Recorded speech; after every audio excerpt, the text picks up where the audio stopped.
Tense. Question number 1, by this time next year I fill in the blank my degree. इसका correct answer होगा option D, will have finished. By this time next year I will have finished my degree, यानी कि by this next year यानी कि अगले साल तक मैं अपना डिग्री को फाइनल कर चुका हूँगा। यानी कि विल हैव फिनिशड है ना, ये फ्यूचर परफेक्ट टेंस के बारे में बताता है। जब भी विल हैव प्लस V3 आए ना, तो ये फ्यूचर परफेक्ट में यानी कि फ्यूचर में काम कंप्लीट हो जाएगी, इसके बारे में जानकारी देता है। यानी कि जो अगले साल तक है ना, इसका डिग्री है ना जो कंप्लीट हो जाएगा। इसलिए यहाँ पर करेक्ट आंसर होगा option D, will have finished. यानी कि by this next year I will have finished my degree, यहाँ पर डिग्री कंप्लीट हो जाएगा। ऑप्शन ए है फिनिश में होता है V1 है, ये यहाँ पर नहीं होगा क्योंकि बाय द नेक्स्ट टाइम है ना, ये sentence by the next time का यूज होता है ना फ्यूचर में, पॉसिबिलिटी को बताने के लिए यूज किया जाता है। ऑप्शन बी है आई एम फिनिशिंग, ये भी नहीं होगा। ऑप्शन सी फिनिशड, ये तो पास्ट में चला गया, ये भी नहीं होगा। क्वेश्चन नंबर 2 है, she fill in the blank me when she gets home. इसका करेक्ट आंसर होगा option A, will call. She will call me when she gets home, यानी कि वह मुझे कॉल करेगी व्हेन सी गेट्स होम, जब वह घर जाएगी। यानी जब वह घर जाएगी ना, तब मुझे कॉल करेगी। ये ऐसा कंडीशनल सेंटेंस में होता है। कंडीशनल सेंटेंस में रूल होता है ना कि एक सेंटेंस होता है जो फ्यूचर टेंस में होता है और एक सेंटेंस होता है जो सिंपल प्रेजेंट टेंस में होता है। तो इसका जो एक पहला सेंटेंस है ना, जो पहला सेंटेंस है जो फ्यूचर में चला गया है, सिंपल फ्यूचर में, इसलिए यहाँ पर करेक्ट आंसर होगा ऑप्शन ए, विल कॉल। यानी कि she will call me when she gets home. She gets home यहाँ पर क्या है, सी गेट्स होम ये सिंपल प्रेजेंट टेंस है, और जो विल लगा हुआ विल सेल वाला फ्यूचर में चला जाता है। ये विल सेल है ना, जो विल वाला जो सिंपल फ्यूचर टेंस है, इसलिए करेक्ट आंसर होगा option A, will call. Option भी है कॉलेड, सी कॉलेड मी व्हेन सी गोड। यहाँ पर कॉलेड V2 नहीं आएगा, पास्ट नहीं हो सकता है क्योंकि एक सेंटेंस में कभी या तो पास्ट होगा या तो सिंपल ही होगा।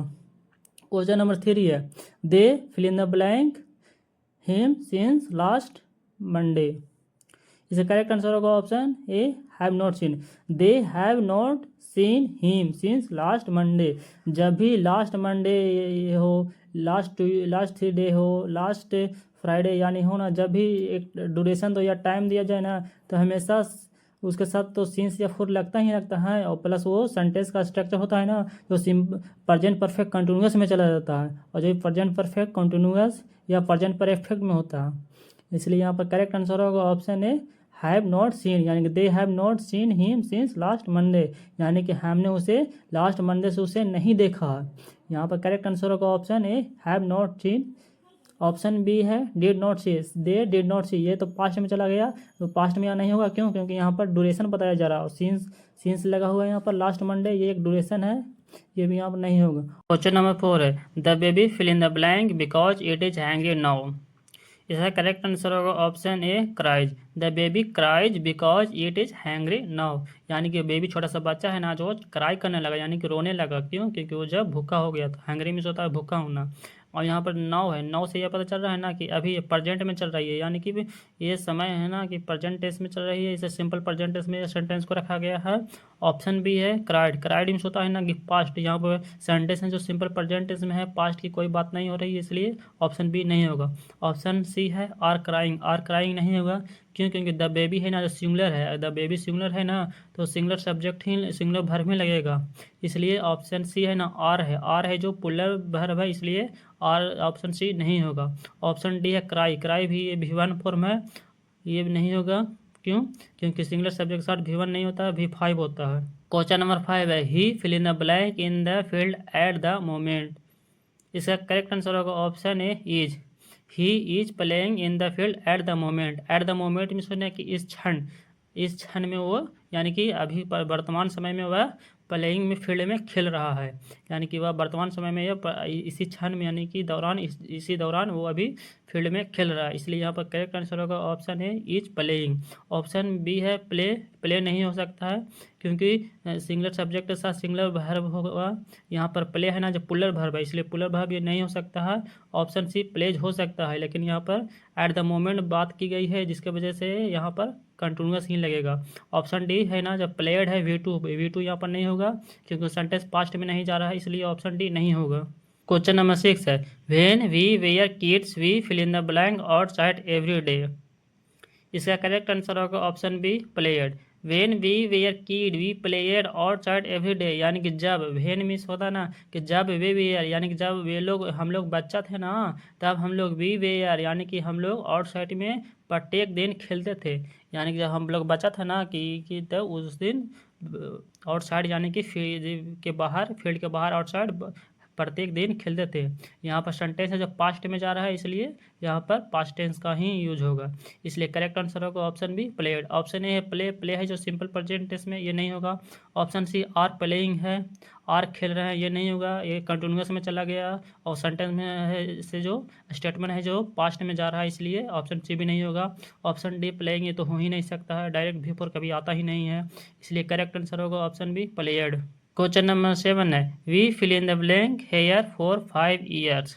इसका करेक्ट आंसर होगा option A has lived. We have lived here for 5 years. For 5 year, 4-5 year से यह पता चल रहा है ना कि पीरियड ऑफ टाइम की बात हो रही है। और जब भी पीरियड ऑफ टाइम की बात हो ना तो हमेशा प्रेजेंट परफेक्ट टेंस का यूज़ करते हैं। प्रेजेंट परफेक्ट टेंस का यूज़ करते हैं ना जब भी कोई एक्शन पास्ट में शुरू हो, प्रेजेंट तक चले ना, तो उसे प्रेजेंट परफेक्ट टेंस में रखते हैं।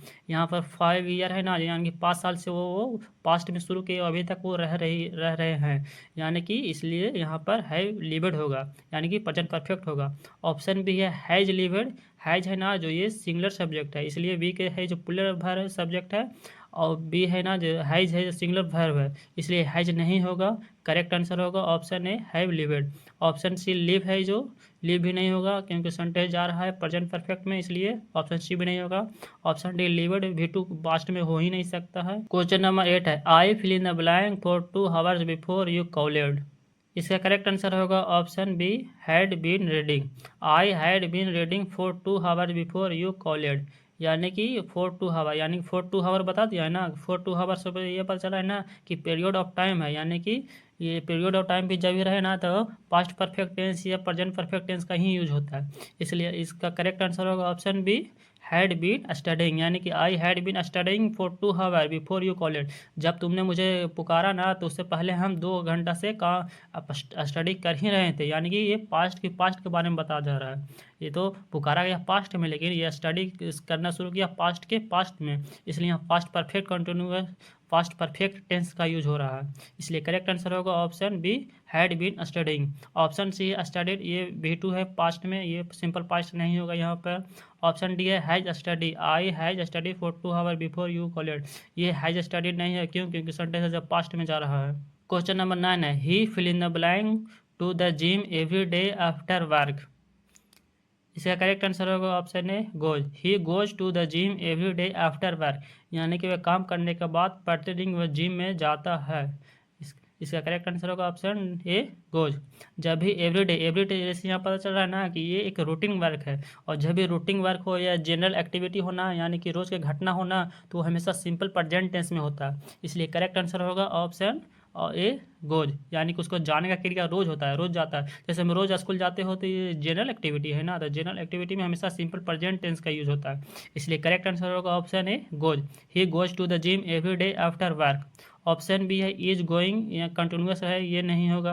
ऑप्शन सी पेंट है, पास्ट में ये टेंस नहीं जाएगा क्योंकि एवरी डे लगा है। जब भी एवरी डे नाउ ये सब आ गया ना तो सम सेंटेंस है जो सिंपल प्रेजेंट टेंस में ही जाता है, इसलिए ऑप्शन सी वेंट नहीं होगा। ऑप्शन डी गो हो ही नहीं सकता है।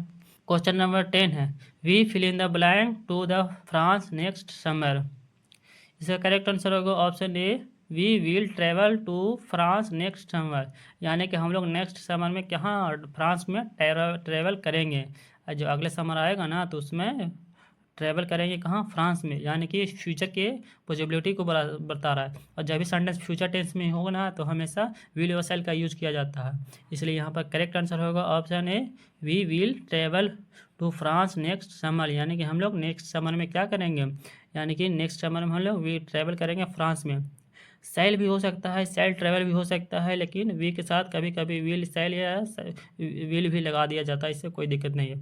ऑप्शन बी है ट्रैवलर। ट्रैवलर में होता है ना वी टू, ये पास्ट में नहीं जाएगा क्योंकि सेंटेंस है जो फ्यूचर के बारे में बताया जा रहा है, इसलिए ऑप्शन बी नहीं होगा। ऑप्शन सी है इज ट्रैवलिंग, ये नहीं होगा, वी के साथ कभी भी इज नहीं होता है, वी के साथ आर हो सकता है, ऑप्शन सी नहीं होगा। ऑप्शन डी है हैज ट्रैवलेड। हैज ट्रेवलड है, पास्ट से हैज ट्रेवलड में है प्रेजेंट परफेक्ट टेंस का, ये प्रेजेंट परफेक्ट टेंस में नहीं है, ये सेंटेंस फ्यूचर में है, इसलिए ऑप्शन डी भी नहीं होगा।